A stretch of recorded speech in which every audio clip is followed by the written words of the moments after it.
You know what's interesting? When I look back, there wasn't this breakthrough moment that I had that made me wealthier. It was actually just a handful of quiet money rules that I followed. And this wasn't something that I did perfectly when I started out. It's more like they developed over the years. And at some point, I did them without really thinking about them anymore. And today I want to walk you through those 5 money rules that I live by. And the first rule is, there's gonna come another first, it's pay myself first. And I've learned about this rule so early that I haven't really known anything else. For example, I never tried to save what's left at the end of the month. But there was a time where I wasn't saving at all. And during that time, money came into my checking account, but then it just stayed there, or I spent it. And because I know how easy it is to operate that way, I have to say, this is probably the most important one of my rules. It's the most efficient and it's also the most reliable. And you might know this already. I have automated everything that I can. Meaning that once I decided how much I want to save and how much I want to invest, I just set it and forget it. And I do that the moment my income hits my bank account. And that is what makes it so easy. Not all of the other rules are as easy as this one. Like the second one. My second rule is don't cut spending.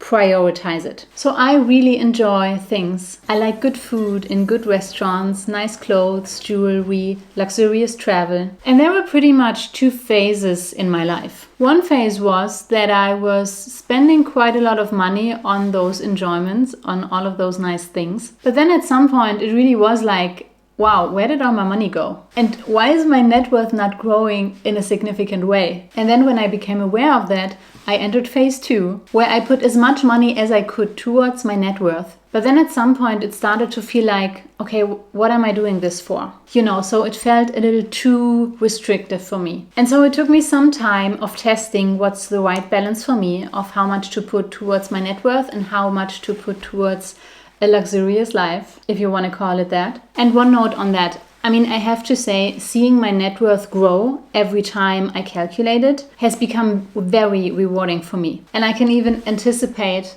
how disappointed I'm going to be when I see that it hasn't grown. And so for me, this is an important aspect. But at the same time, enjoying life in the moment is also important to me. Making memories, feeling good about myself and my life. So how I have come to solve this problem is I don't cut spending on all ends, but I do prioritize. And how that specifically looks like is I decide what is important for me in the moment, most important in the moment, and then I concentrate only on that. For example, when I do want a certain handbag, I do have a thing for handbags, then I concentrate all my energy, or in this case, my fun money, onto that handbag. So during that time, I will not spend significant amounts of money on anything else. So I focus on this one thing, which by the way also helps me get there kind of fast. And then I buy it.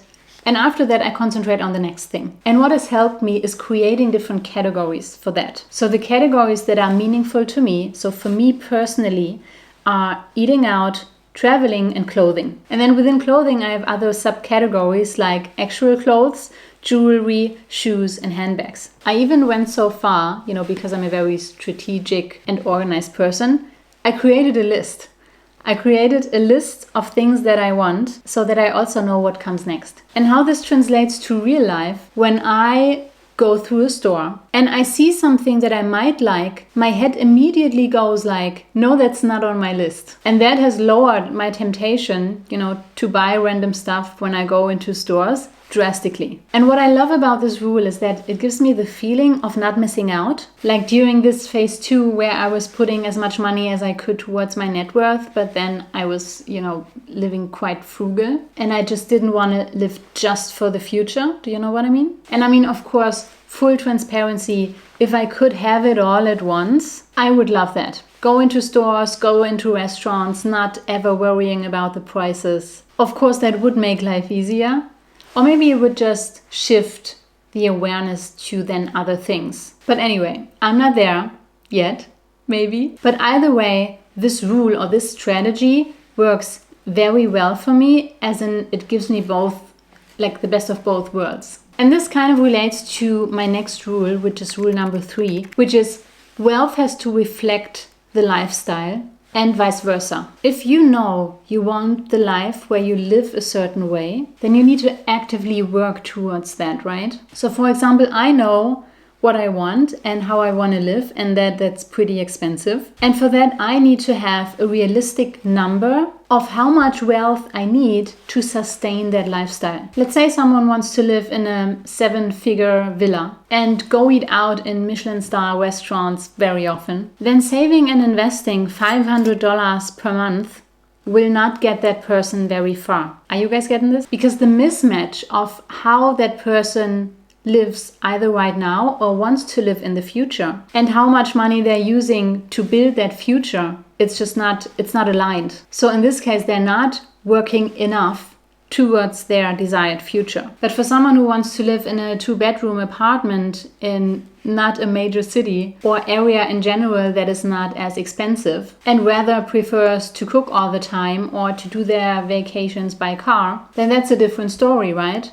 Then $500 per month can get them maybe far enough, depending on when they're starting. So that's what I mean by the wealth has to reflect the lifestyle and the lifestyle has to reflect the wealth. And I could never relate to this, spending money to impress others because I don't want to impress anyone. Except maybe myself, I don't know. I genuinely enjoy nice things. And maybe for that reason, it was never an option for me to go broke over spending. So for me, it was natural to wanting to be rich, to live rich, to have a lot of wealth so that it automatically allows you or leads to spending more, almost naturally. As you maybe heard out of all my previous rules, I'm very strategic with all aspects of money, which brings me to rule number 4, and that is I never make money decisions based on mood. So I don't save based on mood, I don't invest based on mood, and I don't spend based on mood. So this includes impulse shopping. I think I never was an impulse shopper, but of course, if you don't have strict rules like I do now, it's much easier to walk around and to see something and to buy it. But my reality now is rather that I have things on my list, and some things have been on that list for years. I know, not always ideal, but that's the way it is. But even if I buy something on the spot, which doesn't happen very often, but even then I really think, what do I wear this with? Or where do I put it in my home? What purpose does it serve? Do I have things that are too similar, or is it a good addition to what I already own? So this thought process is pretty much always there. Then when it comes to saving, we already talked about this, saving what's left.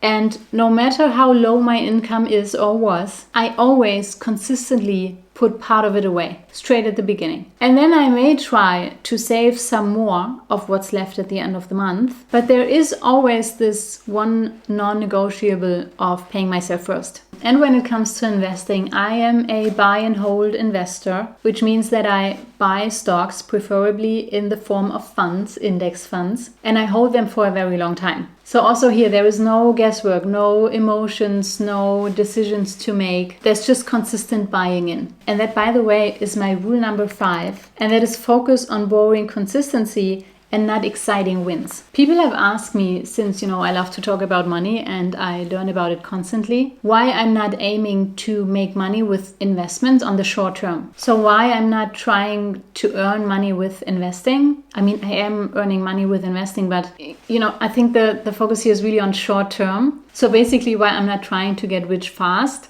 by doing certain investments. And my answer to that is I genuinely believe in consistency over exciting wins. Because exciting wins can also come with exciting losses. And actually the data on this is pretty clear, that the majority of people who try to beat the market just fail. And yes, there are a few exceptions, maybe 10%, 15%. But that to me sounds almost more like a gamble. And that's not what I want to do with my money. So I like to stick with what has been reliably shown to grow wealth for the majority of people who do it. And short-term investing has not. That's why I keep investing the way I do. And those were my 5 money rules. Let me know in the comments which one resonates with you the most. If you want to see how I invest my money in detail, I will link a video for you here. Thank you for being here. Thank you for watching. And until next time. Bye-bye.